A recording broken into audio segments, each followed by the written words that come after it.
Abrimos la tertulia quincenal dedicada a las humanidades que nos llega de la mano de Eusko Ikaskuntza y la abrimos con una frase: pórtate bien, que viene el sacamantecas. Podía ser: ven pronto antes de que se haga de noche, porque si no te va a pillar el sacamantecas. Estas son frases con las que durante generaciones se ha asustado a los niños, muchas veces sin saber que detrás de ese famoso dicho hay una historia real, de crónica negra, que tuvo por escenario a la ciudad de Vitoria. Precisamente sobre Gasteiz y el oscuro mundo del crimen durante los años en que actuó Juan Díaz de Garallo, popularmente conocido como el sacamantecas, trata una interesante exposición que ahora puede verse en la capital alavesa y de la que es responsable nuestro invitado que nos va a presentar ya, Juan Aguirre, nuestro contacto en Eusko Ikaskuntza. Hola, Juan, arratsaldeon. Hola, arratsaldeon, tema truculento. Truculento total. Sí. A todos los niños de este país nos han amenazado con el sacamantecas. Sí. Los de ahora ya no sé. Pero los que tenemos una edad, sí, te lo puedo asegurar. Ellos que se lo pierden. Venga, pues nuestro invitado, efectivamente, como has dicho, Quique, es el comisario de la exposición que ahora mismo se está mostrando en Gasteiz, que se titula Autopsia de una ciudad, la Vitoria de Sacamantecas. Está organizada por la Fundación Sancho el Sabio y por el Centro de Estudios de la Imagen San Soleil, del cual es responsable, o es uno de los responsables, Ander Ogondra Aguirre. Arratsaldeon, Ander. Arratsaldeon. Una muestra que va más allá de la figura del sacamantecas. Pues yo diría el sacamantecas, nuestra versión vasca del Jack el Destripador, ¿verdad? De alguna manera es eso. Uno de los primeros asesinos en serie de la historia. Y nos adentra además por medio de imágenes, de textos, de elementos, en unos años siniestros en la vida de la ciudad allá por finales del siglo XIX. Por cierto, que es una época de contrastes en la que Vitoria, por un lado, conoció un gran esplendor cultural que hizo que se la denominara la Atenas del Norte, pero por otro lado fue escenario de crímenes atroces que se convirtieron en noticia más allá de nuestras fronteras. Ander, dibújanos un poco el contexto de aquella Vitoria, luminosa por una parte y tenebrosa por la otra. Sí, bueno, yo suelo decir que es una Vitoria que va un poco a dos velocidades, para entendernos. Entonces, por un lado, como bien comentabas, tiene una serie de elementos que la hacen ser pionera, incluso una ciudad ejemplar a nivel nacional. Hay instituciones como el Ateneo Vitoriano o la Sociedad Excursionista, la Exploradora, en las que la ciencia y la cultura está realmente en un momento de esplendor. También, por ejemplo, en el caso que nos ocupa, Vitoria tenía por aquel entonces una cárcel ejemplar, que era la cárcel celular, la primera cárcel que había implantado este sistema en España, pero a la par, pues digamos que arrastra problemáticas que venían desde atrás, que venían desde principios del siglo XIX, como la epidemia de cólera que se dio en el 34, las guerras carlistas, bueno, la pobreza, y estas dos velocidades son las que se presentan y se hacen muy palpables en un caso como el de Sacamantecas, efectivamente. Durante esa década, la década de 1870, 16 mujeres, a comienzos de la década, digamos, la primera mitad, 16 mujeres vitorianas fueron asesinadas de una manera más brutal. Y entonces fue cuando empezó a correr el rumor de que detrás de todos esos crímenes estaba un personaje misterioso al que el pueblo denominó el sacamantecas. Ander, ¿qué era un sacamantecas y a qué se debe, si se sabe, que se estableciera esa atribución de los asesinatos? Pues un sacamantecas realmente era algo con lo que se atemorizaba a la gente, no solo en estas tierras, sino por toda España, porque corría la leyenda, el rumor de que había gente que extraía las mantecas, los untos, las grasas del cuerpo de sus víctimas para distintos posibles usos, porque aquí hay mucha polémica, ¿no? Hay quien hablaba de que se empleaban para engrasar los trenes, que por aquel momento estaban viviendo también un momento de desarrollo importante y la gente se sorprendía de la velocidad que eran capaces de alcanzar. Hay quien hablaba de que era una cura beneficiosa, útil para los enfermos, por ejemplo, de tuberculosis. El caso es que se generaba una serie de temores populares que hacía pues que hubiera en el ambiente ese miedo al sacamantecas. Sacamantecas explicó que por otro lado, en el caso a la vez, se comenzó a popularizar en prensa, ya que uno de esos crímenes de los que comentabas que acontecieron en la década de 1870 sí que tuvo un modus operandi, digamos, en el que el autor del mismo desgarró a su víctima y hizo que quedaran expuestos o arrojados alrededor de el cadáver, pues las vísceras de esta persona. O sea, lo que ahora se dice de los órganos, que muchas veces se dice, ¿verdad? Lo del robo de órganos y tal, entonces eran las mantecas. Claro, claro. Oye, Ander, la policía cayó sobre un labrador alavés, Juan Díaz de Garayo, al que inicialmente se culpó de 6 de aquellos crímenes, aunque finalmente fue juzgado por 2. Pero curiosamente Díaz de Garayo también había oído hablar del sacamantecas y estaba convencido de que se trataba de otro asesino en serie. ¿Cómo es esto? ¿Es que hubo varios sacamantecas actuando en Vitoria al mismo tiempo? Y en tal caso, si es así, ¿quedaron impunes? En todo caso, lo que sí que hubo es varias personas cometiendo crímenes durante esa década. Sacamantecas como tal, en el sentido de que hicieran algo con las mantecas, ninguno. Lo que pasa es que lo que ocurría es que Garayo era consciente de que la prensa comenzaba a hablar de un criminal que empleaba este tipo de prácticas, y él lo que sí hizo es, en los 2 últimos crímenes que finalmente cometió y por los que se le inculpó, imitar en cierto modo eso que la prensa describía. Por tanto, en sus 2 últimas víctimas sí que se presenta también esta manera un tanto particular de desgarrar los cuerpos y hacer que las vísceras queden alrededor. Pero ya te digo que ni él ni ninguno de los otros asesinos en principio de la provincia hacía luego nada con este tipo de elementos. ¿Y quién era este tal Garayo, Ander? Pues era un aldeano, nacido en Eguilaz, digamos que comienza su carrera criminal, o sus primeros crímenes se dan cuando tiene una edad ya más o menos avanzada, 49-50 años, y que al parecer, pues bueno, por una serie de complicaciones y de problemas mentales que habría que valorar, pues arranca una serie de asesinatos que, como bien has comentado, ocupan esa década de 1870. A ciencia cierta se le terminaron inculpando 6, aunque obviamente se sospecha que esos otros que habían ocurrido en la provincia y que no terminaron por ser, encajados en algún otro perfil, pues podrían también pertenecerle, o si no, serían obra de alguna persona que habría pasado impune, ¿no?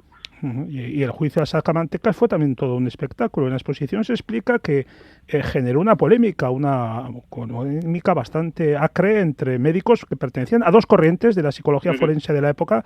Explícanos un poco cuáles eran estas teorías sobre los motivos que tenían, según uno y según otro, por los que tenía Garayo para cometer actos criminales. Bueno, esta es una de las cosas, yo creo, más interesantes que se explican con bastante detenimiento en la exposición, porque efectivamente, en un primer lugar, los médicos encargados de realizar un poco ese peritaje del detenido son unos médicos vitorianos que tienen a su alcance y a su disposición, pues bueno, las teorías que en su día manejaban y que tenían más que ver pues con la medicina al uso. Lo que sucede es que se entera de que está aconteciendo este caso tan mediático un personaje que en la época había comenzado a tener cierta notoriedad en los ámbitos científicos, que es José María Esquerdo, uno de los alienistas más reputados de la época. Con alienista me refiero a una corriente que, digamos, sería la primitiva psicología de hoy en día. Entonces, bueno, estas gentes comenzaban a plantear la necesidad de que se les tuviera muy presentes a la hora de realizar juicios de esta envergadura, porque ellos decían que eran capaces de conocer o de rasgar en la psique del individuo para saber si realmente estaban locos o si no.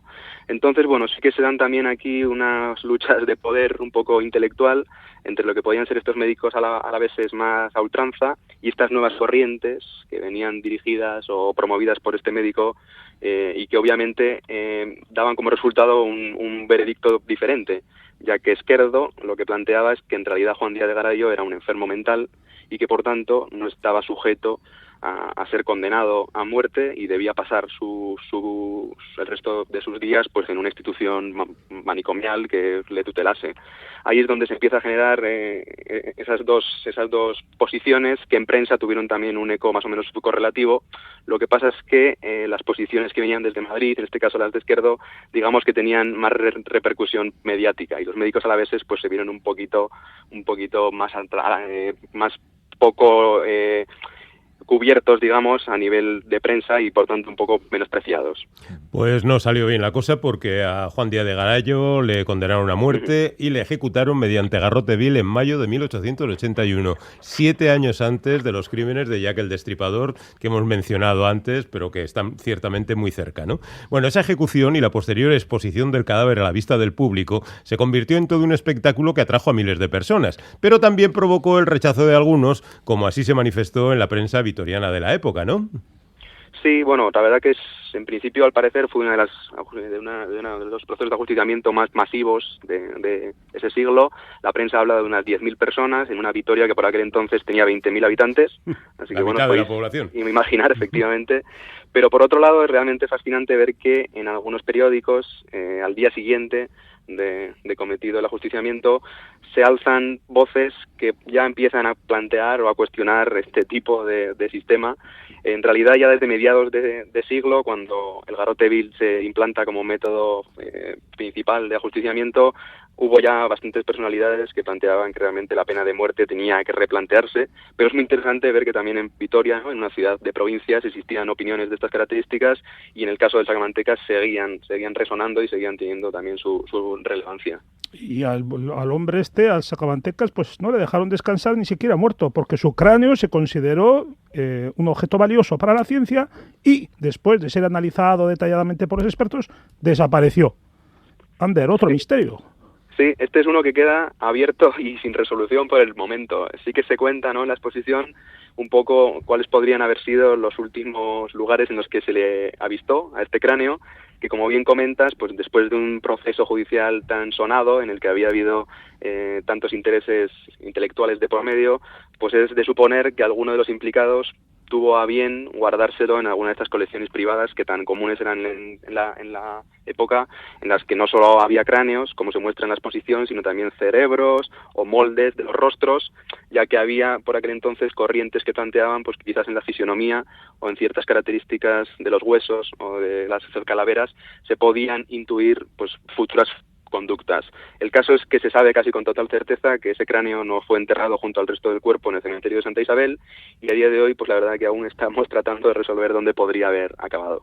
Oye, como ya hemos dicho antes, los crímenes de Vitoria se hicieron muy famosos y por todas partes se empezó a hablar del Sacamantecas e incluso a temer que surgieran imitadores. Vosotros reproducís un artículo de periódico donde se dice que en Bilbao la gente veía un Sacamantecas en cada esquina. Así nació un mito aterrador. Hablábamos al principio de cómo se aterrorizaba a los niños hasta hace pocos años con el mito del Sacamantecas, y que forma parte del imaginario popular. ¿Se puede decir que aquí entramos ya en el terreno de lo irracional?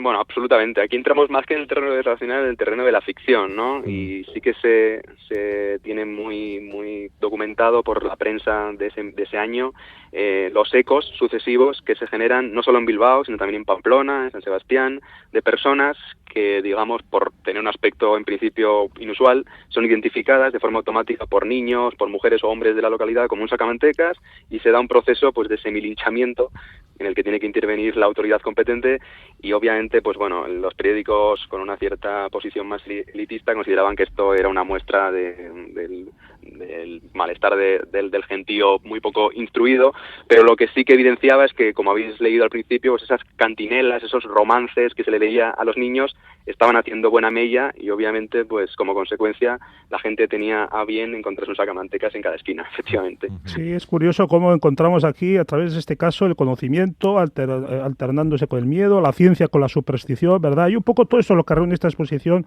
Autopsia de una ciudad, la Vitoria del Sacamantecas, que se puede ver hasta el 1 de diciembre en la Fundación Sancho el Sabio de Vitoria, ubicada en el portal de Betoño. Y precisamente, Ander, el Betoño es el lugar del famoso crimen de Betoño, otro caso sucedido en aquellos mismos años que también se presenta en la exposición. Sí, claro, la idea era eso, ¿no? Que se hiciera también un poco una panorámica de la Vitoria criminal de esa época. Entonces, uno de los que se comentan es ese crimen de Betoño que ocurre en febrero de 1879, cuando todavía Juan Díaz de Garay no ha sido detenido. Por tanto, os podéis imaginar que en un primer momento se quiso incluso pues relacionar con una figura que estuviera cometiendo también, en este caso, alguna tropelía. Finalmente la resolución fue otra. En el caso del crimen de Betoño, además, fue todo muy particular. El mismo policía, el mismo alguacil que detuvo a Sacamantecas, fue el que también detuvo a esta banda, porque en realidad detrás de estos asesinatos de los dueños de ese mesón de Betoño y de la criada, había una banda que había sido dirigida por una mujer que ya tenía un historial criminal bastante importante en la ciudad, y resulta que durante el sepelio, durante el funeral de las personas que habían sido asesinadas en ese mesón de Betoño, este policía, Pío Pinedo, vio a una mujer que se lamentaba demasiado, más de la norma, que gritaba con verdadero exceso. Esto le llamó la atención, y al fijarse en quién era esa mujer, vio que era una tal Dominica Regules, a la que tenía bien fichada.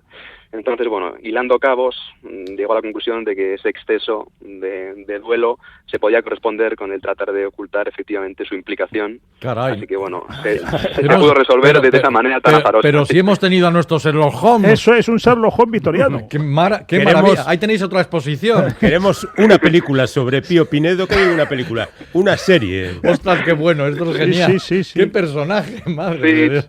De Pío Pinedo se dice que es de los primeros que empezó a ir con una libretita por la ciudad. Ostras, tomando notas a de lo ver, que veía. No, si está todo claro. No tendría un ayudante, precisamente, también. Lo tenemos todo.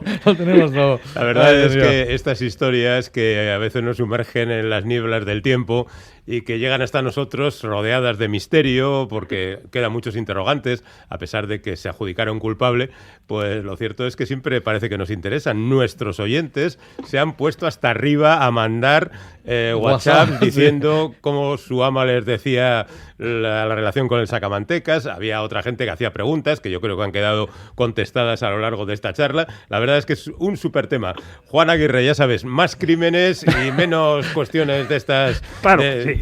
Hay que darle morbo al tema. Sí, señor, estoy contigo. Ander Gondra, muchas gracias por estar con nosotros. Gracias a vosotros. Hasta la próxima. Un abrazo, agur. Juan, hasta dentro de 15 Un abrazo, días. hasta Agur. Agur. Cuchabank e IMQ unidos para cuidar de ti, con el seguro de salud que tiene todo lo que necesitas. Y todo sin esperas, porque tu salud no puede esperar. Seguro de salud Cuchabank con IMQ. Ahora además con un 25% de descuento en las primas de 2017 y 2018 del seguro de salud Cuchabank Azul. Promoción válida hasta el 31 de diciembre de 2017 para nuevos asegurados. RPS 171/17. Del 8 al 17 de diciembre, 10ª edición del Bilbao Mendy Film Festival, Festival Internacional de Cine de Montaña. Packs de entradas a precios irresistibles si compras antes del 19 de noviembre. Oferta limitada. No te quedes rezagado y regala Mendy. Más información en mendyfilmfestival.com. Priscila, el musical más espectacular, emocionante y divertido de la cartelera internacional, llega al Teatro Victoria Eugenia Antsokia con la gran producción de su estreno en Londres y con las canciones más bailadas de la historia. Entradas en Teatro Victoria Eugenia Antsokia, Donostia Cultura y Priscila, el musical.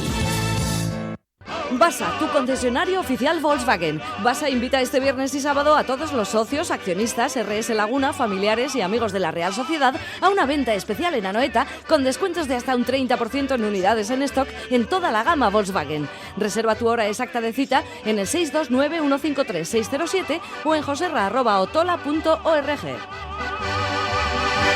El programa de reportajes 360 grados aborda esta noche el mayor caso de corrupción política en España. Correa era el botones. Valencia fue un banco de pruebas. El periodista Xavier García Ramsden busca las claves de una trama que coloca al Partido Popular contra las cuerdas. En el caso del señor Rajoy, los apuntes de Bárcenas acreditan que se llevó 350.000 euros en sobre. 360 grados, caso Gürtel, la cara oculta del poder. Esta noche en ETV2.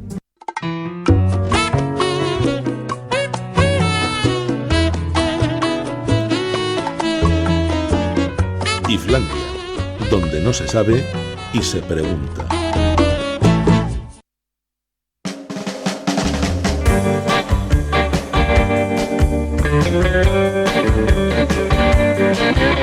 I fell in love with your body and soul. My hand's still sticky and my head's ice cold. My sugar tastes sour, my salt tastes sweet. I wanna lay down, but I just can't sleep. It's your voodoo working. It's your voodoo working. Round and round, the same old thing. Heartache, misery, trouble and pain. It's your voodoo working. It's your voodoo working. Un miércoles más nos encontramos con una música deliciosa por obra y gracia de Joseba Martín. Arratsaldeón, compañero. Arratsaldeón, una corrección por obra y gracia de la invitada de hoy, Eileen Jewell. Eileen Jewell, gran... Pero, de no ser por ti, no lo escucharíamos. Claro, efectivamente. Pero sí, la gente ya se ha corrido la voz, ya ha venido unas cuantas Además, veces. llega desde la jungla sonora y hoy además hay que decirlo con propiedad. Ahora lo comentamos por qué. ¿Quién es Eileen Jewell? Pues es una chica de Boise, Idaho, que en su juventud estuvo estudiando en un instituto en Santa Fe, Nuevo México. Allí aprovechó para aprender español, que habla más o menos con una cierta fluidez.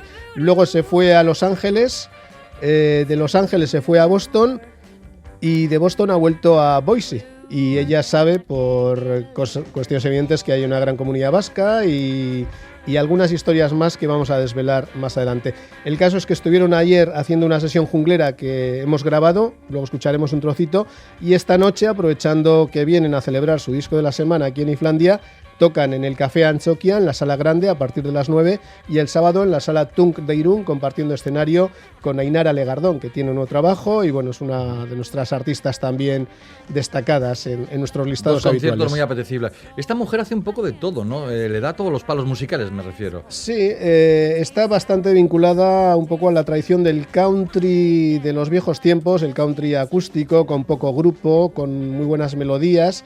Y curiosamente, hizo un disco dedicado a Loretta Lynn, que es una de las grandes ideólogas de ese country más o menos casi feminista, podríamos decir, que ella también defiende.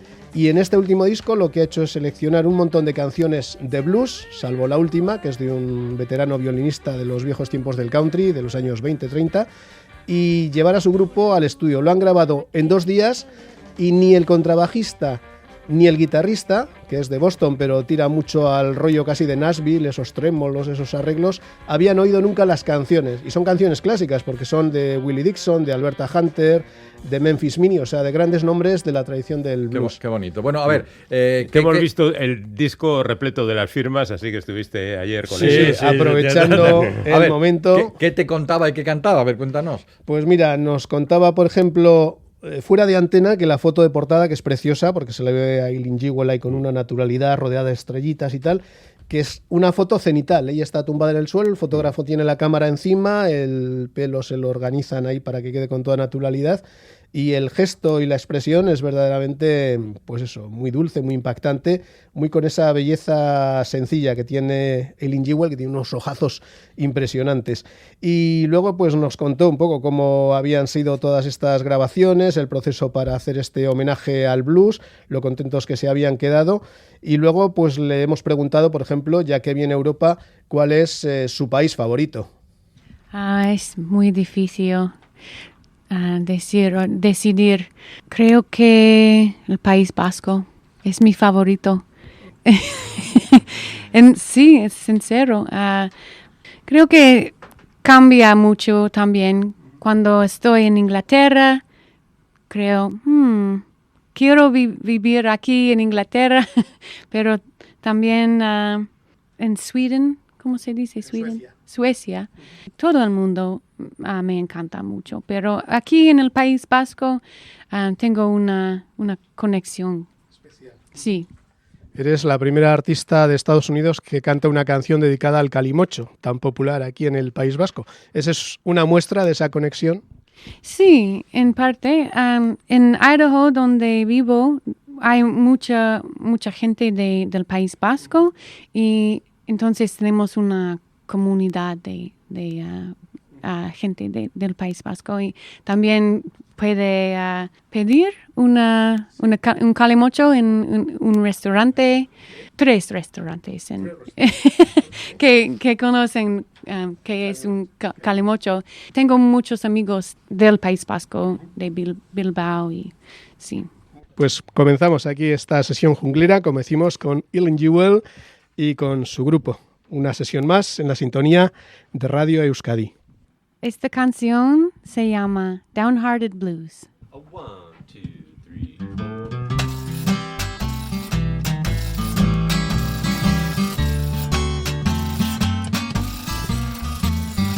Gee, but it's hard to love someone when that someone don't love you. I'm so disgusted, heartbroken too. I got those downhearted blues. Once I was crazy about a man. He mistreated me all the time. The next man I get has got to promise me to be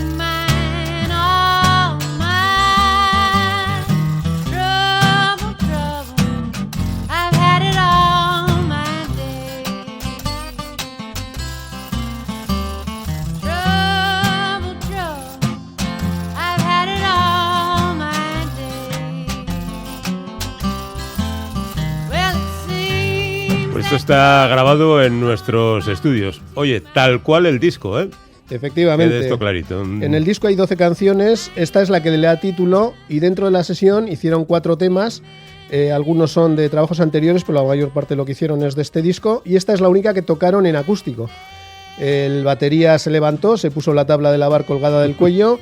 El guitarrista que toca, bueno, es impresionante cómo toca su guitarra Gretsch clásica, cogió la acústica de la propia Ilen, y entre los 4 con Jason Vick se encarga de la batería, que por cierto el batería es el marido, tipo alto, bien parecido, muy majos todos, súper majos, y luego Sound Supra el contrabajo, que tiene un contrabajo de estos que se desmonta en 2 piezas, lo mete en un cajón, luego lo saca, lo monta, le pone las cuerdas y todo esto. Hicieron 3 canciones eléctricas y esta la final en acústico, y el solo del guitarrista es una pasada, sin palabras, sin palabras. Maravilloso. Bueno, pues si te parece acabamos con otra canción y ya despedimos. Ya sacada del disco, ¿eh? Sí. Y atentos porque la grabación completa aparecerá en La Jungla Sonora, así que estén atentos. Ya seguimos avisando, probablemente la semana que viene. Nos despedimos con otra de las canciones donde brilla, por supuesto, la voz de Ilen y, por supuesto, la guitarra de este grande que es, insistimos, el señor Jerry Miller. La canción se llama I'm Little Mixed Up. Estoy un poco confundido. Gracias, Joseba. Hasta dentro de la semana. Confundido nada, has estado muy acertado. Joseba, hasta la semana que viene. Agur. Y nos vamos, que esto se acaba. Llega Graffiti, Galder Pérez, no sé qué va a ser esto. Agur.